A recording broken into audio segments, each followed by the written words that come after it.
আজকে রোস্টারি ক্যাফেতে গেছিলাম, মানে রোস্টারি কফি হাউস।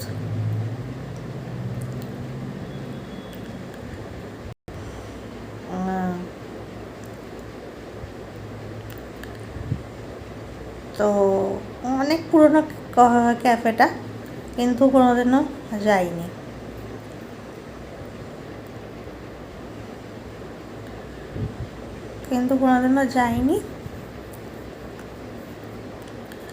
আর আজকে খুব ইচ্ছা করলো সকালবেলা একটু ব্রেকফাস্ট করার জন্য।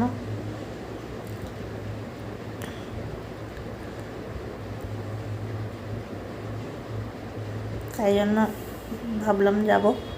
গরম প্রচণ্ড, তাও গেলাম। অ্যাম্বিয়েন্স তো খুবই ভালো, ভালো ভিড় ছিল, আমার তো খুবই ভালো লেগেছে। আর খাবারের টেস্ট খুবই ভালো, মানে গ্রিল চিকেন একটা, কী জানো, দাঁড়াও এটা বলছি, hold in hand grill chicken sandwich 349 নিয়েছে। আর একটা আইসক্রিম ব্লেন্ড কফি নিয়েছিলাম, ওটা কোল্ড কফি 330 নিয়েছে। আর একটা পেনি পাস্তা নিয়েছি, প্যাপারিকা সস 565। তো স্যান্ডউইচটার বলা বলি চিকেনের এরকম একটা মানে মোটা সলিড পিস ভেতরে দেওয়া ছিল, কিন্তু পিসটা এত সফট হয়েছে যে কি বলবো। আর টাটকা যে বোঝাই যাচ্ছে, আর খুব সফট হয়েছে, মানে ওটা যে বয়েল করেছে এত ভালো, মানে হয়েছে। অনেক জায়গায় যেমন চিবড়ে চিবড়ে থাকে, ওরকম নয়, এত সফট হয়েছে। আর খুব টেস্ট হয়েছে, একটু মানে ছোটো, হ্যাঁ খুব যে বড় তা নয়, ছোটো।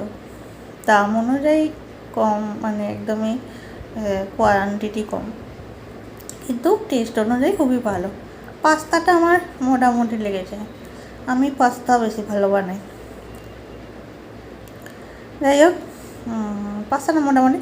আর কোল্ড কফিটা যেমন হয়, কোল্ড কফিটা ভালোই লেগেছে আমার। কফি ব্লেন্ড আর কি খুব সুন্দর হয়েছে, ও স্মেল সুন্দর আসছে। অনেক জায়গায় এমনি তো গুঁড়ো কফি ইউজ করে, ওরা দেখছি একদম কফি বিনস আর কি ব্লেন্ড করে দিচ্ছে, যেটা আমার ভালো লেগেছে। একটু দাম বেশি, কিন্তু বেশ ভালো। আর ভালো ভিড় ছিল, মানে ভালো ফুটফল আসে, এত লোক যাচ্ছে সকালবেলা দিয়ে, তো বেশ ভালো লাগলো।